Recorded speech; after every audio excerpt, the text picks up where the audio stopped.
And we also just recently launched this wine subscription service. I can go into it later in this part of our entrepreneurship, but so we have a sommelier dedicated to supporting that wine business.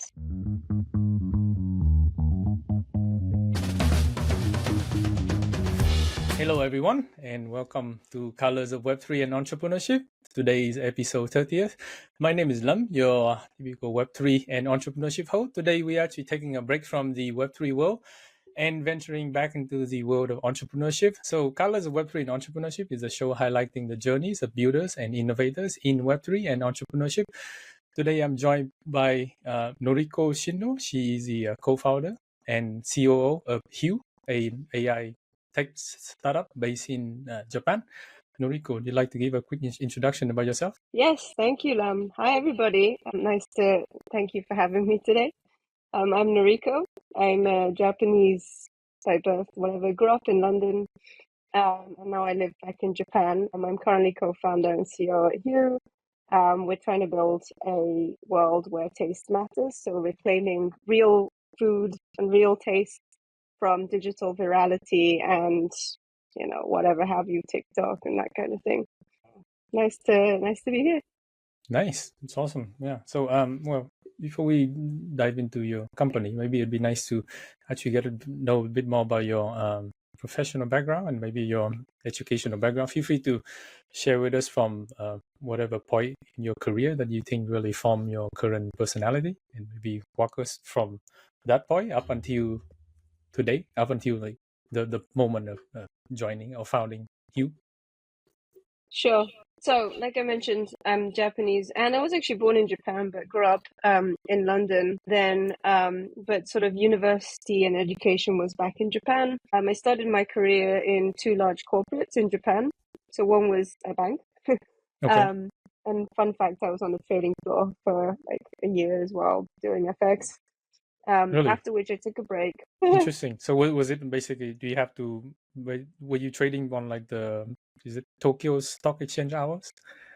Pretty much, or No, is that because like my not commodities, assets that commodities? yeah, and also I wasn't a trader. I was a sales trader, which means I didn't have risk. Anyway, the classic trader that you know. I see. But we were doing foreign exchange and emerging market bonds. My hours were like 6:45 a.m. to the earliest I could get was 7 p.m. But some days Oh, I was there till 11. so it's like a 12-hour, 12-hour minimum workday, pretty much. 12 hour, 15 hour. It was Yeah. fun, but it was crazy. And then I thought, you know what, this is not the life for me. So I took a break, got an MBA in INSEAD, which is in France. And I did a bit of time in Singapore as well. They have two campuses. After which I came back to Japan again to get a job again in corporate, a place called Amazon, if you know. And then I did strategy and product management and a little bit of business development before I founded my first company, which is one before Hue, with a co-founder then in 2020. And that was kind of my first entrepreneurial stint or journey.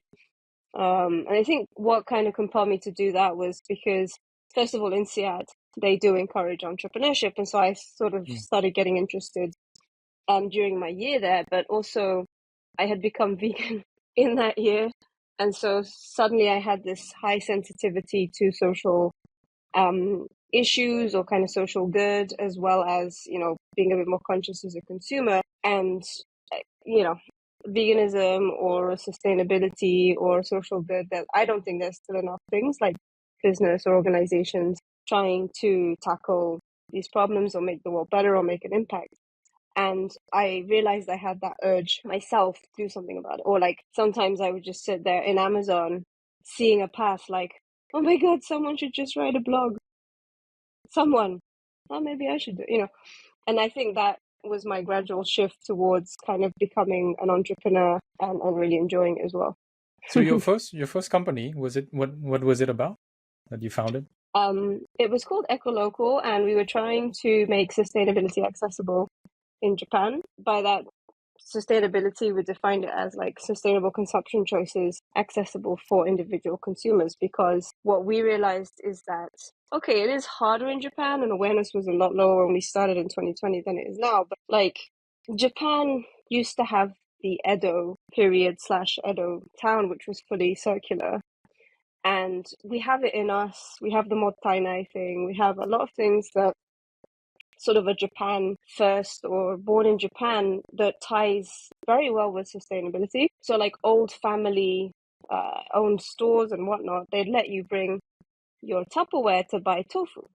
And that would be like the zero waste shopping that is so raved about now in sustainability, for example. Yeah. And we just thought, okay, there's just a big gap between what there is available and what people think there's available.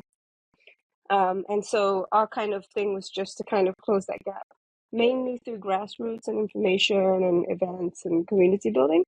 In hindsight, I wouldn't really call it a startup, but it was like my proper first company. So was it more like an NGO? Was it a for-profit or non-profit company? It was a Japanese KK, so a for-profit. Okay. And the intention was we wanted to make it, we wanted to have a tech solution to kind of support that movement and efforts. However, neither of us were engineers. So we were doing basically everything but the tech solution because we didn't have, it was kind of a, chicken and egg, classic entrepreneur chicken and egg. Like, we don't have the cash, we don't have the traction yet, we just started. We want that tech solution, but to get that tech solution, you need the cash to hire somebody or, et cetera, et cetera. And so we were kind of stuck in a bit of a loop of trying to get that traction, trying to get that, fan base to then take to investors to get money to get that tech solution or that engineer. But I mean, you had an MVP, right? You had an MVP at some point, no? Like minimum viable product. So it was on WordPress. Yeah, I mean, I think any MVP is better than none, right? Yeah, at the early days. Showcase. Yeah. So yeah, those were fun days, and then I basically decided to kind of step away June-ish last year, and then in comes Hue. I met John Baptiste, who was the CEO of Hue. Actually, I had known him from a little bit before, and then he said, well, I don't see you going back to corporate. And I just heard that you're sort of stepping down. You have a lot of time, no? And so he kind of pitched Hue. It was actually called Dokoni. It was a little bit of a different project because we've pivoted a couple of times, but still with a similar mission. Dokoni is like, where is it or something? Where to or something in Japanese. Okay. Yeah. Still about food and still about, really trying to revamp the food industry. And then I kind of was sold because, I had the same frustrations as him, which is, it seems so simple, but in this day and age, I still can't find a solution of how to find a new place for me to eat that I like. And that's kind of essentially what we're trying to do. I see. Personalization, AI, and this kind of thing. Wait, so is John Baptiste your co-founder? Is that right? Yes. Where did I hear that name before? I feel I have heard his name, or might have seen or heard. Sounds familiar. Maybe does he have anything to do with Le Wagon? By any chance? Maybe. He's French. French, okay. Yeah, Le Wagon is like a huge French coding school. He might have like gone there or something. I don't know. His name sounds very familiar. Or maybe he gave a speech over there. I just sound very familiar. Did he begin in a company before? Yeah, but not, well, it was LA based. It was an app called Clash, which launched a little bit before TikTok, and it was like TikTok, short form video, SNS. They did actually accumulate up to 6.5 million users before, as we know, TikTok kind of took over the world. So yeah, I think, in terms of an entrepreneur, he had success, and also he's, kind of been there, done that in terms of built something huge and impacted a lot of people. I still don't know if he has anything to do with the wagon, but yeah. I see. All good. Yeah. I'm actually a bit also curious about your time at Amazon. Like, what sort of product did you manage at Amazon? And this is probably in Amazon Japan, right? Yeah, Amazon Japan. I was part of the Prime team, Amazon Prime team, Prime membership team. And when they say product, it was digital products around, how would I say, like customer communications. Some of the examples of products that I managed or launched here is like the newsletter that's only for Prime members. I see. which is personalized and has all these widgets and this kind of thing. Well, there is It will be sent not by a very emails? well, It will be sent through emails or yeah, something? Okay. sent through emails. But the point is that it's, I don't know, I mean, Amazon makes a big deal out of it. I guess, MailChimp and whatnot, they do it already, but it personalizes what people see based on their profile and this and the other. And other tools that are part of the Amazon.co.jp website, but are like widgets or kind of sections of the site that only Prime members would see or use or potentially click on. Those were kind of like the digital products that I was in charge of. Nice. So you basically launch a product from zero to launch, right? From the ideation until launch? I'd like to say yes, but with a big company like that, most of the time the reality is you're importing what worked in Seattle, what worked in Europe. There is a bit of work in that because what works elsewhere in Galapagos, Japan doesn't work exactly the same way. But yeah, it's not technically from zero. It's kind of like more, scoping it out, adaptation to local, needs and whatnot, and then launching and monitoring. And yeah. I see. Yeah, no, being myself, I'm also a product manager, but in the Web3 space, I think it's very interesting, role and function. What were some of your learnings that you learned throughout the whole time launching new products here, or trying to launch and maybe a existing successful product in the US to the Japan marketplace? Any good learnings to share? I mean, there's a lot. Like, it was always surprising how team after team in Amazon, everyone just assumes that Japan is the same as everywhere else. And so, if something has worked in 5 other countries, they're like, it's gonna work in Japan, and it doesn't work in Japan. But just so interesting to see why almost everyone has to experience it for themselves to get that reality. Personally, what I learned that I think was the biggest thing, and maybe it's more thanks to my manager, but kind of the rigorous prioritization and connecting the outcome that you want, the business outcome that you want, with the actions or business sort of inputs that you put. Because until then, like, I'd been in predominantly customer facing roles like sales or trading or whatever. And I don't know, it's kind of a bit linear. Yeah. It's how many people do you talk to? How can you fit their needs? And that's your funnel. And then that's it. Like, then there's your result. But with product management, which I'm sure you're aware, there's a ton of things you can do. And it's a bit entrepreneurial in the sense that you can come up with 100 ideas. And by the way, just for Amazon's credit, Japan can also say to Seattle, we think we need this, and try to create something from scratch. I think which we did as well. But the whole point is, like, there's so many ideas and anything could be right, anything could not work. You don't know until you launch it. But to launch it takes a lot of resource, right? So the prioritization really matters if your end game is business and to make money. So I learned that, like, really well from the manager that I had at the time. He was so good at prioritizing, like, in that context. I see. Yeah, no, I think totally makes sense. I think in a world of limited resources, I mean, regardless of how big the company may be, whether it's Amazon, Google, or any Web3 company, right? We all have limited resources. And I think the common is like humans and the products, or TAM is also. So that's why, the prioritization totally makes sense. Kind of depend on business goals. So yeah, that's really cool. Thanks for sharing that. Yeah, and I also heard that Amazon, I have a few friends who work at Amazon right now. I think the culture at Amazon is like, it's quite big. It's a huge company. I think we both know it, but they still make it. One of the rules that my friend told me that I really like at Amazon is the 2 pizza rule for a team. I don't know if it, I don't know if it applied during your time or not, but yeah, like in a team you should have maximum maybe however many people that can eat or share 2 pizzas together. Usually that's, I think, anywhere from 6 to 12, maybe 6 to 10, something like that, just so you can move fast, right, and innovate.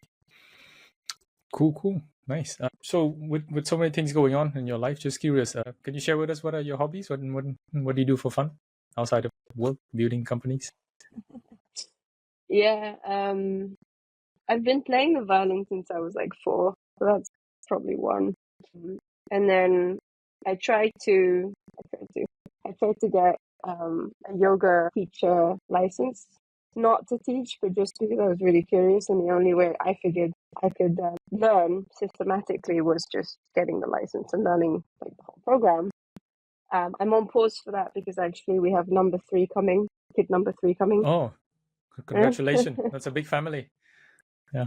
Yeah, no, it's just have this crazy life. Yeah, so I would say like, music, yoga, and then I love food. I mean, that's why I'm doing Hue as well, but Yeah. I love to cook, I love to eat. Yes, I turned vegan at some point, but it doesn't really change, I think. So yeah, I think those are the 3 kind of main things that I really enjoy outside of whatever Hue and building stuff. Nice, awesome. Yeah, can't wait to dig more further into the food topic. Yeah. Anyway, so without further ado, let's go ahead and deep dive into your current company, Hue, and feel free to share with us any presentation that you might have prepared. Yeah, thank you. Let's see. Here we go. So, Nice. like I mentioned previously a little bit, I we like the are color Hue and of the we're logo. Yeah. thank you. It's trying to show that it's all colors, but without making it sort of like a rainbow. So yeah, Hue. The problem that we're tackling, this is Japanese numbers, but taste is no longer enough in food. And the number you see here is the number of small eateries that closed in a year, bringing down the percentage of like small businesses of overall total from 89% to 87%, whereas in that same year, 7,500 chain brick and mortars opened up. And this trend has been going on for a while. And so if this keeps on going, we're just going to have a higher ratio of chains dominating our food industry. Wow. Okay. I didn't know Yep. that. There's so And many closure. yeah. And I mean, Japan is notoriously tough. I checked and it's pretty much the same anywhere. And at least in Japan, the number one reason for closure is insufficient sales. However, we don't buy that. Because there's so many places that we know, I'm sure you know, that are tasty and you've liked, and they close, and you're like, well, but they were tasty and there was a lot of customers there. Why? How insufficient sales? So one thing, and I've actually ran a vegan cafe in Japan, Tokyo as well, so I kind of know as well, is that it is tough. And the only point of differentiation as a owner is to try to increase the number of customers who come, right? And that kind of really is the differentiation of how you can make your sales.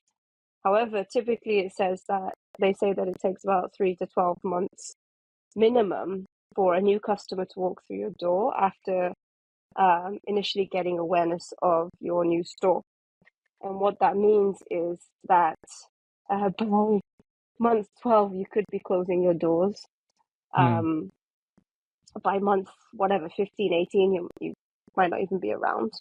And so that's kind of the reality that these owners are facing. And I so see. Hue Yeah, I think is trying to... Oh yeah. I think for restaurant, I just want to make a comment that I think restaurant is very. I think we both know that it's very resource and capital intensive business, right?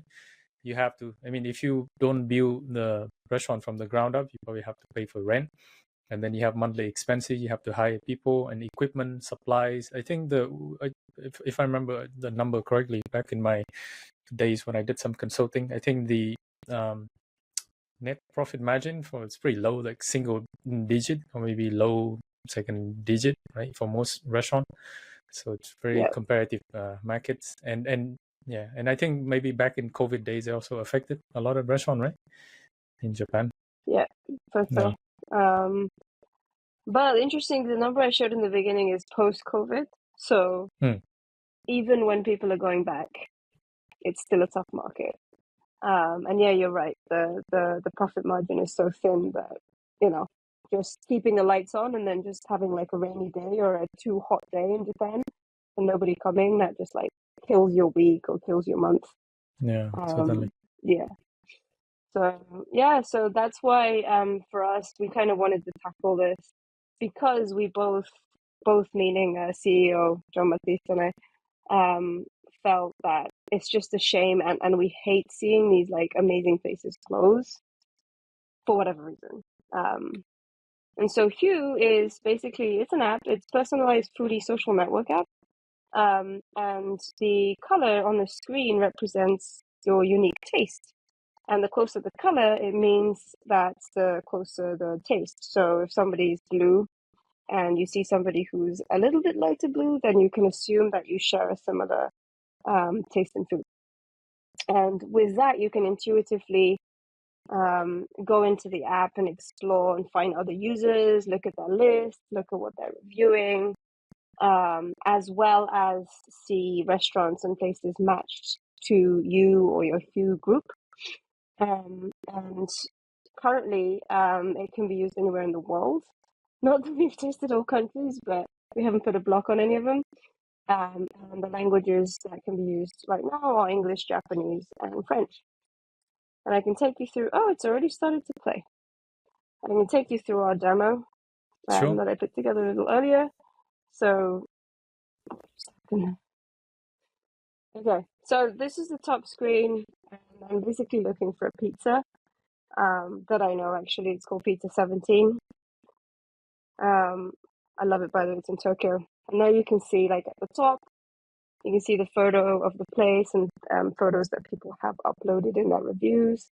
And once you scroll down, you start seeing reviews that have been left by other users. Now, I'm blue, so I'm probably going to start looking for kind of bluish reviews, because those are the ones that, probably relevant for me. Okay. You can also look for places from the map to see, what's close to me, filter it by lunch or cafe. And I'm finding a cafe now close to me. And then with this, what we're doing is this thing called Hue Connect, where either through a specific cafe or just through Hue Connect, the function, you can spontaneously set up a lunch, coffee, dinner, drinks with somebody in your community and make use of your free time. Like that. You see that Noriko wants to go to this cafe called Toner at 3 today. And whoever sees that, so I can set who sees it, like whether it's my friends, whether it's somebody in my same startup community or shared office community, they will see this, they will receive a notification, and then they can choose to join me at 3 at Toner Cafe.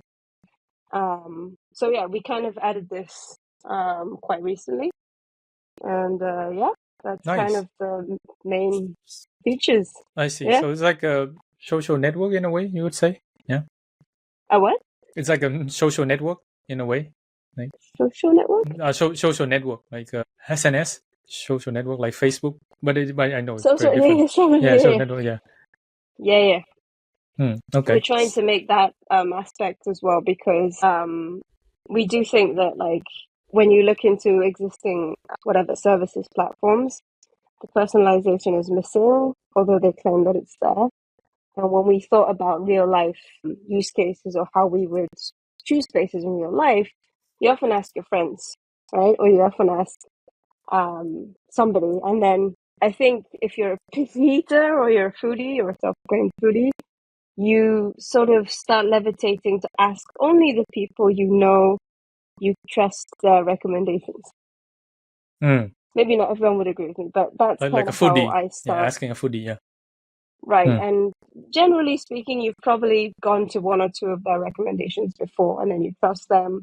And so we kind of picked off of that and said, can we replicate that digitally? And social media style was kind of the answer, because if visually, we can guide the users to say who has a close taste preference by color, right?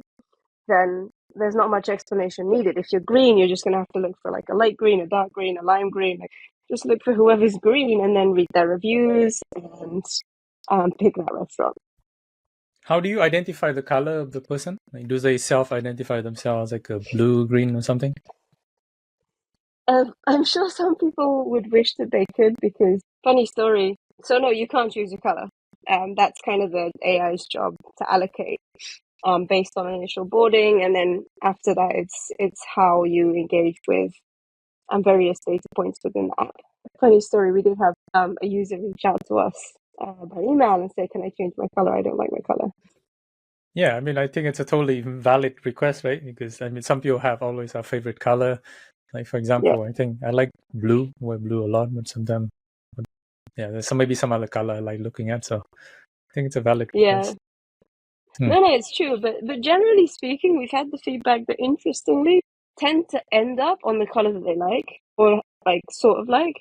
And then the other feedback, which I just kind of, oh, what's interesting. So people tend to end up on the color that they like, but also we've intentionally left out colors that you, how do I say this? Like just dirty color. Like we don't have like brown, for example, or we So you don't don't have have black, I guess, like black or no. brown? No. Oh, okay. So we say all colors, but actually we have limited it so your screen will always look nice and bright, whatever color you end up or whatever hue you end up getting. I see. So like bright color, right? Colorful colors, I would say.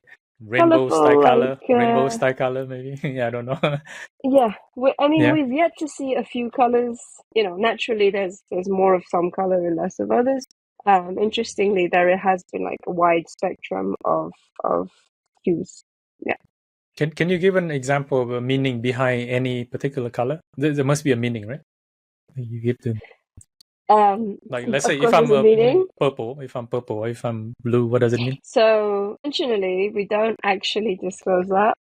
It's always a debate because people have been asking that, and sometimes we feel like it could be an easier thing if we disclose it in terms of like marketing. What's your hue? Go find out, and then you get the answer. It's kind of like the MBTI test. Yeah, the Myers-Briggs It always personality test, comes, right? Yeah. yeah, it always comes with the explanation, right? Once you take the test. But for now, we haven't disclosed it, and the reason is there's two reasons actually. One is without making this sound very cliche, we want people to not be proud of their color, be okay that you have your own taste. It could be different from your friend. It could be different from. It doesn't matter. Basically, be okay with the fact that you have your own taste and go explore that. That's kind of our thing, and we really want to push for that because what we feel is happening in the real world is people are kind of just losing touch with their taste or ignoring it or don't care, and they're going more towards things that have gone viral on TikTok, Instagram, or if it's like a restaurant ranking site, even Michelin. It's like you sort of just put your taste to one side and you're sort of going for the stuff that people are raving about. And because we want to change that, for now it's intentional that we don't disclose the meaning, because if once you've realized what the meaning is, that's just going to create another, kind of like a label or maybe some people will just not want to be on Hue because they're like, no, that's not me. When actually that might be you. You just don't want to admit it, so it is an ongoing debate, but that's like the biggest reason we're not disclosing. And then kind of the second reason, which is more of a joke, or I kind of joke about it, is it would be cool if it ended up kind of like the YouTube or Instagram algorithm, or even TikTok, where you have all these YouTubers just saying, it cracked the color. I know what this means. Oh. And they're really You mean talking like about it. have And someone solving it? Yeah. Okay. right. Yeah. And we're just like, okay, could be, that's a good guess. And I just thought that'd be funny. So second reason is not really a reason, but yeah. I see. Okay. Oh, cool. Yeah, I think that's interesting. So I guess people just have to wait and see then what would be and so in the future for We them. might choose to disclose it one day, yeah. But for now, it's intentionally I see. hidden. Yeah. And I think, correct me if I'm wrong. So I think the purpose is that to encourage people to try out new restaurant. Is that correct? One of the way. New restaurants, or yeah. I guess that's the biggest thing. Yeah, that's cool. Yeah, I think in computer science, which I learned a bit on and off, there's a very famous problem. Actually, I don't know if you're aware, but it's called explore and exploit problem. Basically, as human, let's limit it to food. Yeah, but you can apply it to any other field as well. Limit to like the choice of restaurant. We can either explore or exploit. Explore is basically trying out new food, new restaurant, right? And then exploit is like when you have found the place you like, and then but you want to double down and just keep going there. Like, let's say there's one of my favorite dish in Japan, and actually I love it, is a soup curry. Usually I have like some favorite like soup curry restaurant here in Tokyo, and so usually sometimes I like to go back to that if I'm nearby once in a while. Yeah, but like how to solve for that problem, but I think, and then the author in the book, I mean many people have also proposed like I think the main dependency is time, right? Like how much time you have how much time you are living in the city. If you are new to a city, let's say, then you should choose the explore more because you're new in the city, right? And then you have plenty of time. But let's say if you're maybe about to move away to a foreign country for a couple months, right? Then you probably want to exploit more, meaning going back to your favorite restaurant, right? Because maybe just one of last time, because you're probably not going to get it in a foreign country or a foreign city or a different city where you may go to from. So I just find that it's really interesting. Yeah. And I think that's why I asked the question, is this like for explore new restaurants? So yeah, I think it's kind of in a way been cracking the algorithm problem for people, humans, in a way, which I think is quite cool. Yeah. I mean, now our challenge is how do we also make it an engaging place to be for people who like to go back to places they really like, right? I'm one of those users now because there's not a lot of places that, are vegan friendly anyway in Tokyo. And so I do kind of stick to similar places. But then for me right now, it's like, well, the app is more for exploring. So don't know what to do. So that's kind of what we're working on right now, actually, is to make it also engaging for people who repeatedly go to, a set of places they really like. I see. But they can also filter out what some other personal preferences as well, right?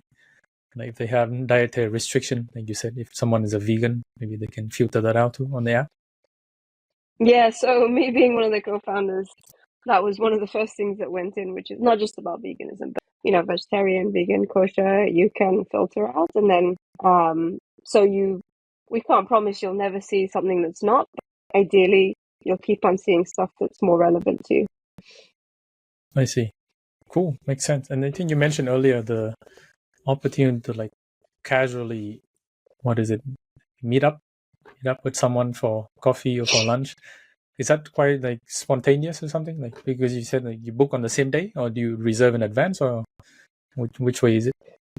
So currently it's a very simple feature of same day. It's almost like Uber, getting the Uber taxi, right? Yeah. You're like, and a cab, and then you get a match. This one is I'm free for lunch, and then you get a match. It's also simple in the sense that it's just one-on-one now. So you're not like randomly saying I can have coffee at 3 and then 10 people are rushing to the cafe. Yeah, Well, just trying to keep that it would be really good spontaneous. for the cafe, though, right? Like 10 people coming in, that would be really good for the cafe, though. I don't think they would turn it Yeah, down. Yeah. yeah, that's true. But yeah, it's kind of MVP because we launched it still recently. Every now and again we do see matches and we get feedback that it's great because one thing that a lot of community managers or community founders they face is that a lot of their community members have this frustration that every time they go to an event, they meet the same people, even though the community is like a few hundred people size. It's the same, like 5 to 10% who repeatedly go to these events.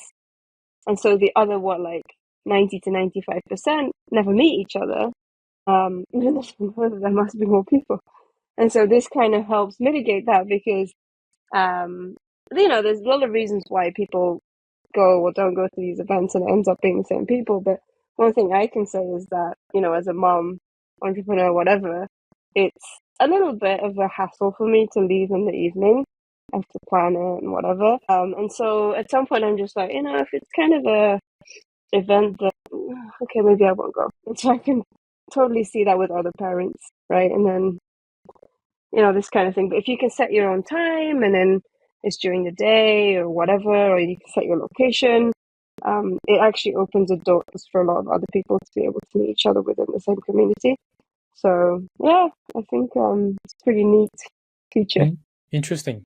Yeah, actually, one thing I'm wondering about that. I mean, living in Japan for quite a long time now, I realize that in Japan, people like to make plans. I'm sure you know that. Yeah, like to make plans like way in advance. Sometimes even like half a year in advance when it comes to traveling. I think when it comes to eating out, I would say 1 or 2 weeks or a couple of days right in advance. It's very typical in Japan. Actually, I would say like majority, probably like 80-90% of the population used to do that. So I'm wondering like if you try to make it more spontaneous, like in the US or in UK, where you or abroad live in the past, spontaneity more common. So do you think it will help encourage spontaneity, or how has it been? Like, We hope so. It is true that the people who tend to use this feature are non-Japanese. makes sense, yeah. So, but that's not a surprise. But at the same time, it could be because of my upbringing. But I do also have a couple of Japanese friends who were not raised overseas. So when I pitched this to them, they really appreciated it because, you know, it might be a thing that we Japanese people do, but it's not necessarily that we all appreciate this. Like, take out your Google Calendar and look for a spot and then memo that 3 weeks in advance. Anyways, you have to know the person. Like, you can't just, you know, you have to have their contacts or contact them somewhere. And at some point, it can get a bit tedious, but also on the day, you might be like, I don't feel like it. The flip side is maybe you have a day when I had this a couple times in the past month where I noticed on Instagram at 1 p.m. that a friend I would have been happy to share lunch with was in Ebisu, where I was as well, at 12 p.m. You know, we both I didn't upload anything about my lunch, but this person did. And that's how I found out. And I'm like, okay, if we both had Hue and we just had this, we would have seen each other on Hue, right? And known that we could have met instead of have solo lunches like 500 meters apart. So I don't know. I feel like it could still work in Japan. And also, I don't know if you know, but there are a couple of services in Japan that they're not doing one-on-one lunches, but they are kind of trying to do more around spontaneous meetups or spontaneously creating food events or food rendezvous. I think maybe Japan will also be happy to adapt this more spontaneous approach to meeting people. Yeah, I think that'll be for sure. It's actually really good in general. I think studies have shown that, well, first of all, it's more fun, right, than eating alone by yourself. But second is that, you know, there may be some new thing that you may be able to learn, right, discover having lunch together. So, yeah, new opportunity, new collaboration. You never know. For sure. Interesting. So I'm a big numbers data type of guy. I used to work as a data scientist as well too. I think I've done so many things now. So I'm curious, like what are some of the numbers that you can share with us about your product? Yeah, I mean, we launched mid November last year, and I think relatively early on we had users in over 20 countries, in almost all Nice. continents. I forgot which continent we were missing from. Might have been South America. I don't know. And then what else can I share? Another interesting fact. Like when we launched, we put a little bit of marketing money into, you know, getting a few influencers and getting ourselves in New York Times Square and this kind of thing. So everything was kind of geared towards the US and almost no efforts in Japan. Yet we accumulated basically most of our like post-launch users from Japan. Somehow, somewhere, we have still no idea where they came from. And kind of that has been interesting. But still, the US now is gaining as the second largest, I don't know if we say market, but second largest user base, especially places like New York. You see that it's centered. Yeah. There's a lot of restaurants, So, maybe spontaneity. Maybe people like to have that meet up. yeah, but the meetup, I don't know if people are using in the States. It's more kind of a Japan thing. We only really market it in Japan. I think it can be used overseas, but you need more people in the same area. So yeah, like those are kind of things. And then I don't know what else would be interesting. I mean, we've had a few thousand users? downloads. Okay. Do you count downloads or user? No, we count both. Okay. And then I think I've lost track, but we have maybe almost 2,000 users now. Nice. So yeah, it's like, and all of this is pretty organic because we haven't really been, partly because we don't really know what to market at the moment. This is a free app. So we haven't really been putting like marketing money into getting these users. It's all been organic and word of mouth, which I think we're pretty happy about. Was US intended market? Was that like always in the plan when you release the app, or was that like somehow just happened to be, or always in the plan? So it wasn't intended market, like, you know, I'm sure you know as an entrepreneur too, but Japan, the VC market, typically if you look at like the size of the fund, the size of the ticket, just kind of valuation and all things considered, of course the US is a larger market. You know, even just looking at the total size of the market, Yeah. Japan is a lot smaller, right? And so kind of our intent in the very beginning was like, let's just try to go straight to the US. But like I said, we put the marketing money there, but all the users came to Japan. And so we're like, well, we should be grateful for that. And there's something there. We should work on that. And so since then, we have been focused more on growing Japan. But interestingly, US still grows like. So I don't know if that answers your question, but we are focused only on Japan right now in terms of like, path to monetization, maybe growing users. But at the same time, we are happy if US grows, right? Because that was a kind of one-time intent to catch, the eyes of somebody in the US. Yeah, no, I think that makes sense. Yeah, US is always the biggest market for many industry, I would say, but Japan is still the third biggest economy in the world. So there's a lot of It's about to opportunities. become fourth, I think. Yeah, but well, It's and been, yeah, this year. It's still big. yeah, it's still big. But actually, one thing that I've been following up a lot lately, I think AI is actually going to be quite big in Japan. Looks like people are realizing that a lot more company now are like building the AI startups and AI things in Japan now. So maybe AI would help to revive the economic growth in Japan someday, potentially. I mean, we both know that living here is that Japan has suffered from, I think, 3 decades now of stagflation. Or, Almost 3 decades, yeah. It's pretty crazy. So, and the yen is devalue a lot against other currency. So I think maybe AI or some other thing, or maybe Web3, which is a few. I mean, I think one of the two hopefully will help to revive the economy somehow. Yeah, I hope so too.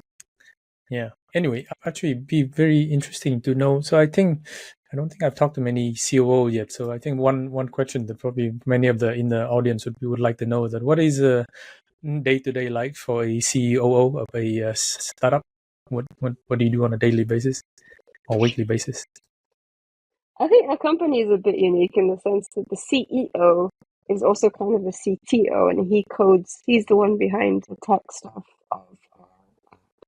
So I kind of joke about this too, but basically my day-to-day and my sort of job description, as you will, I do everything so that he can focus on creating the product and I see. coding.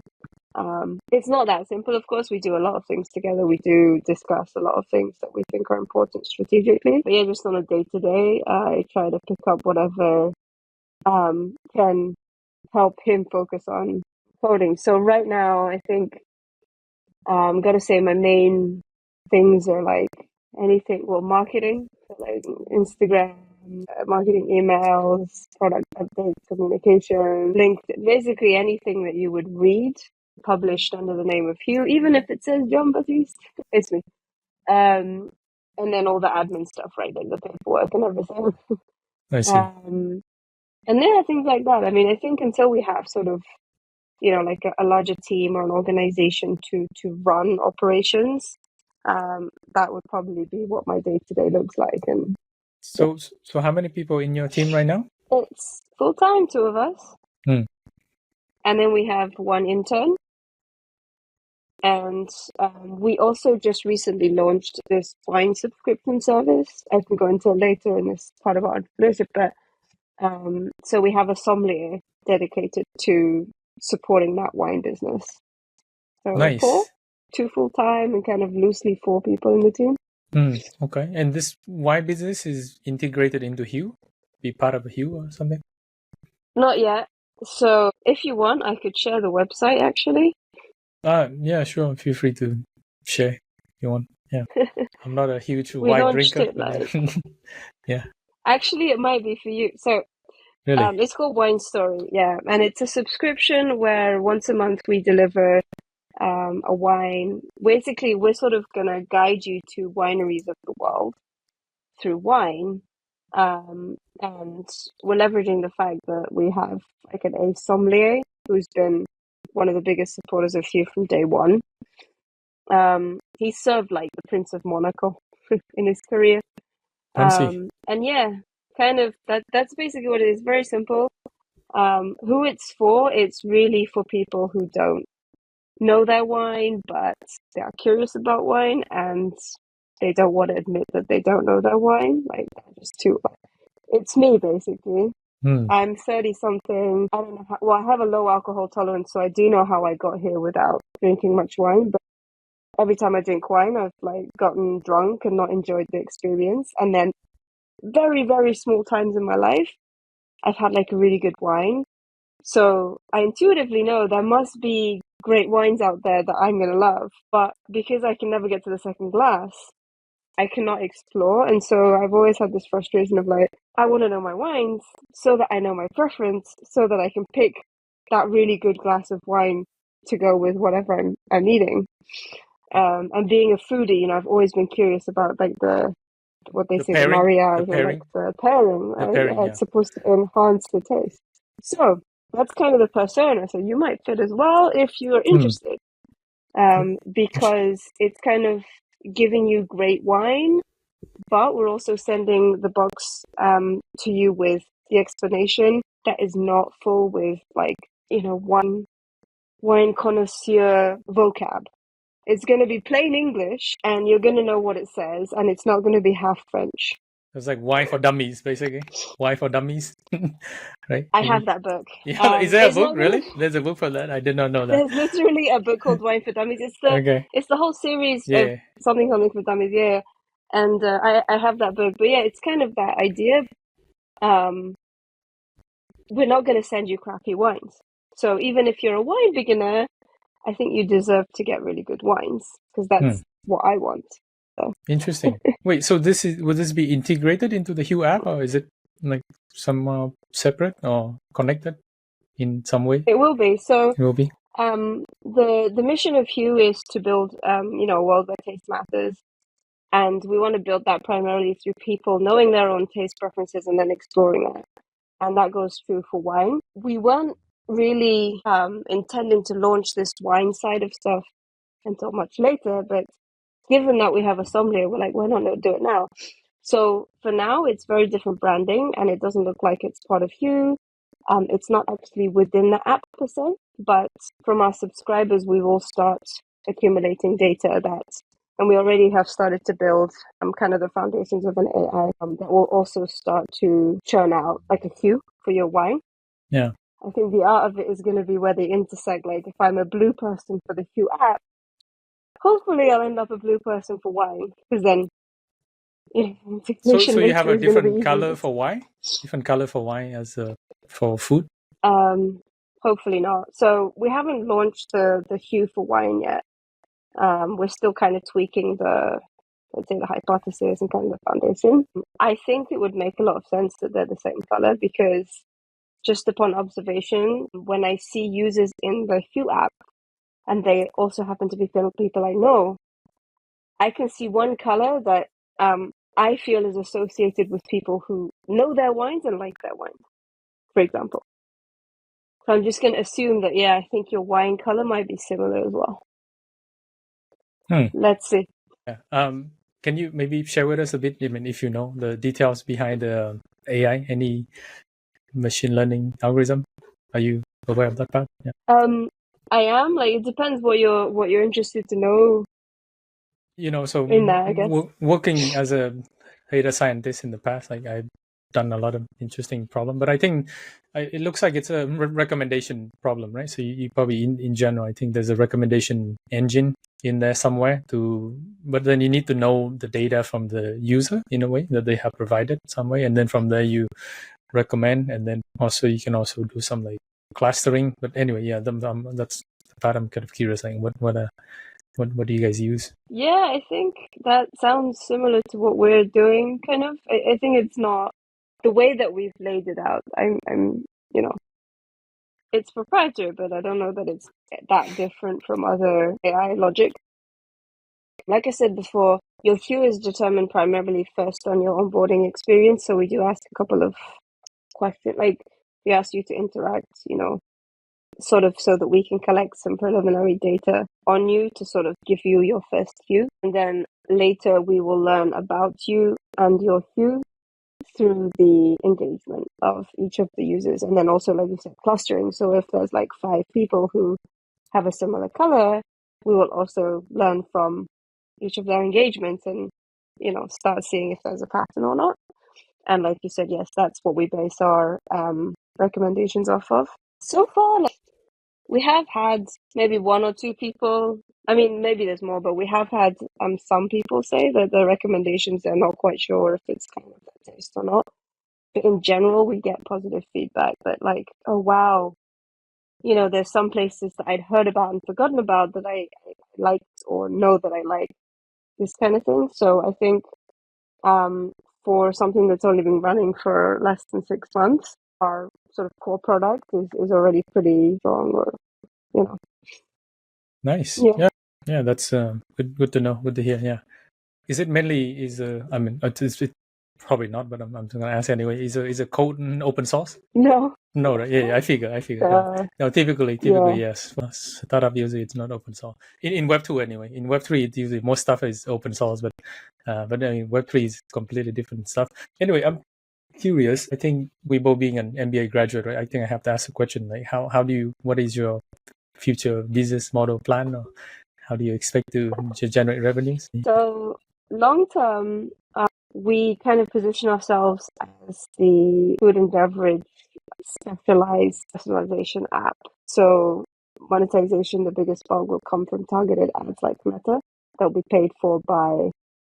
We envision them to be like the small and medium sized owners, like the small businesses, the very ones that we want to support. And the point of differentiation is obviously the fact that we're more niche or specialized and know the preferences of food, including wine. But the other thing is that Meta, for example, and even like if you wanted to use influencer marketing, you need to kind of know what you're doing. And that's already a skill, and a skill enough to even employ or to outsource people. And just in Japan, I'm sure it's the same elsewhere as well, but no restaurant owner of a small or like a humble store has enough cash, time, or skill to cover that. So they go into Meta, and I've done this as well for my previous cafe, is basically just throw money at Meta and hope that something sticks, because they don't know what they're doing. Like demographics, what's the hobby of who's coming to my cafe? Like, why would I know? I'll take a guess, but you're sort of doing a bit of guesswork if you don't know how to use these tools properly. And so, yeah, kind of the main business model for us long term is to really use our data source to help these business owners reach relevant people. But in the short to mid term, we can already start doing that in some sense, but in the short to mid term, it's going to be things like this wine subscription, very simple business model, right? Like it's a wine subscription. We're selling you wine with some value, with a bit of a margin, and for lack of a better word, it's kind of surviving until we can get to that targeted ads point. I see. Yeah, targeted ads, one of the proven model, I guess, for many social networks or many marketplace type of or platform place where there's two sides. One is I think in your case it would be one is a restaurant, right? Restaurant, and the other one would be the user or the visitor. Yeah, I think that makes sense. Hopefully we'll get there. So which brings me to my next question. What are some of the challenges facing your team, being such a small team? That basically is the challenge, I think. It helps that, I think that I've really improved on the prioritization thanks to my manager at Amazon and the Prime team. But, kind of size can sometimes be a challenge because we really need to prioritize rigorously to try to keep our focus on the one thing that we believe will help us to get money sooner or get users, or the KPIs are important. And the classic startup thing is, while we do that, are we going to run out of cash or not? It's a very kind common of that balance problem, for startups that face run out of cash. Yeah. We're talking about that, I guess. Are you looking to raise funding? Or? Yeah. Yes. No. I think so. Ideally, if there's a VC that already sees what we see, our vision, and kind of can see how fast our team moves, how compact it is, and whatnot. If they can write a check today, then great. But kind of tactically speaking, we might be okay with delaying that a little bit. However, trying to get funding in the meanwhile still from angels or whatever have you, like grants or other types of funding resources available. Just because, for transparency, yeah, we do need a bit of cash to keep us going, especially with this wine business where, we're going to have a little bit of an initial cost coming in. So, For yeah, inventory, I as suppose, right? Yeah. inventory, it's also, yeah, like in Japan, you need to set up a few basic things, namely license and stuff, True. Yeah. to start because it's alcohol, right? So, this kind of thing. To answer your question, like probably many other startups too, yes, always open to funding opportunities. Yeah, no, I totally understand. I think one of startup is like always a race against time, right? Because you have to see if you can scale fast, get to product market fit, get to enough traction so you can raise funding to last until maybe the next funding or until you have enough cash to survive, right? One way or another. Right? Yeah, it's pretty tough. Yeah, Yeah, and I think that runway is really a big push to keep in mind how many months do we have left or things like that at the back of your head, right? Every day ticking, yeah, so you know how many more months you can survive before you have to do something. Cool. But I think that's a fun part, I guess, also because you get to maybe build something exciting and that's meaningful for people. Very exciting. yeah. I definitely enjoy this pace and this environment more than my 10 years at corporate, which I also enjoy. Yeah, I bet that you probably learn more running your own startup than working at corporate. I'm quite sure. There's just so many things that you can never learn at corporate because typically at a big company you're like a cog in the wheel and things like that. Yeah. So how do you what is it you do to keep yourself motivated or keep your other co-founder motivated? How do you stay motivated in the long run? I think I don't know what John Baptiste does. I think one of the biggest thing that really helps is that we're both in it together, and so it is rare that one of us is like, "Oh my God, we're never gonna make it," kind of doom and gloom. It is very, very rare. Actually, I don't think that really happens. But if somebody starts doubting or shows like, "Ooh," then you always have the other person to kind of pep talk the other one, and we're back on our feet. So I think I imagine actually it must be that aspect must be a lot easier than trying to run it solo by yourself, with or without a small team. Myself, like, I try to sleep enough. I don't buy that you have to never sleep to make it. I think I personally think that life/startups whatever is a marathon. Um, and so you just want to kind of make sure that you have what you're comfortable with to keep on going. So yeah, for me, sleep is something I never compromise on. Hard to do That's with good. small Yeah. kids, but barring Yeah. them wreaking havoc, like yeah. I see. Yeah, no, it's tough, but like you said, it is a marathon, so you do have to somehow keep your energy and keep going every day. Make something better, and I think even small improvement every day would still compound over time, right? Result in something big, significant over time. So awesome. Yeah, just maybe a couple more questions from my side. Two more questions actually, before we close out. Do you have any advice for people who want to start their own company? I think two things. One is just do it.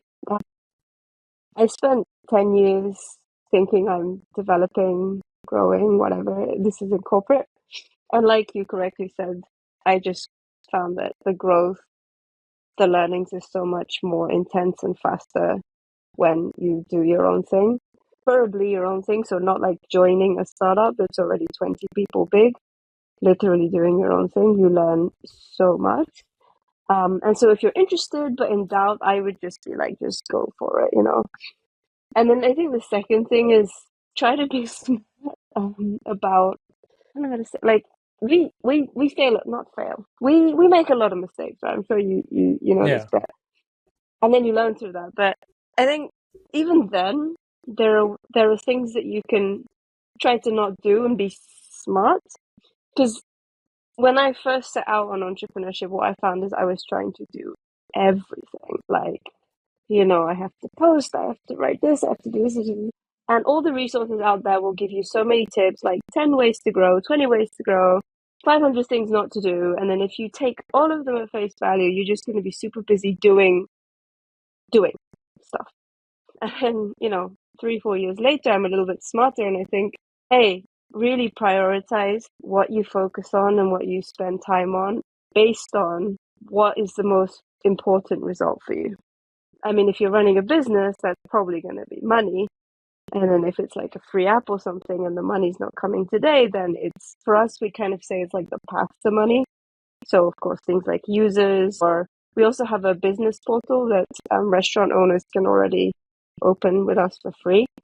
Those things are like sort of like the step one to money. So know what your, like, let's say North Star or most important KPI is, and then really prioritize and really work on that. Like, work smart.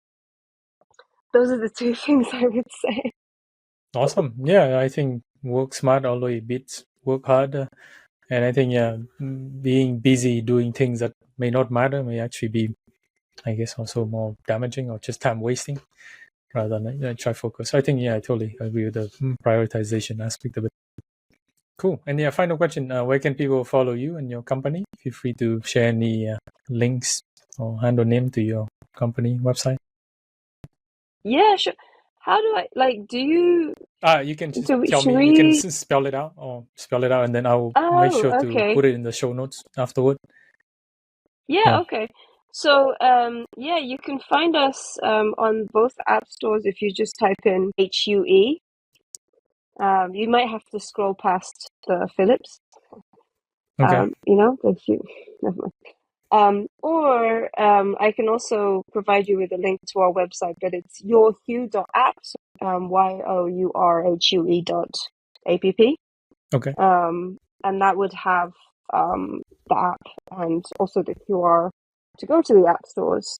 And then if you are interested in the wine story as well, that's also very simple. It's winestorybox.com. And then, from there you can sign up or stay in touch. We have Instagrams, LinkedIn, so you'll find us in a lot of places.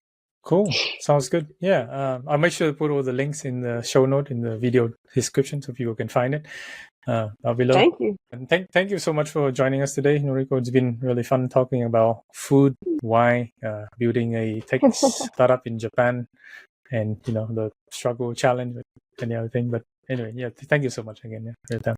No, thank you for having me. It was fun. Awesome. Thank you. And we are back to my studio. What do you guys think about this episode with Noriko? For sure, I will give the app a spin because it's a very interesting concept and maybe able to strengthen existing connections through spontaneous lunch or cafe meetings. If you want to discover your own hue or color, go to the link in the description to download and try it out. For the next episode, we'll be back to the Web3 world and we'll be talking to Akash Gupta, who is the head of consumer products at Avalabs. Avalab is a company behind the Avalanche blockchain. If you're interested in the Avalanche ecosystem or the subnets, please stay tuned for the next episode. If you enjoyed this episode, please give a like and subscribe. Thank you so much for watching and see you next time.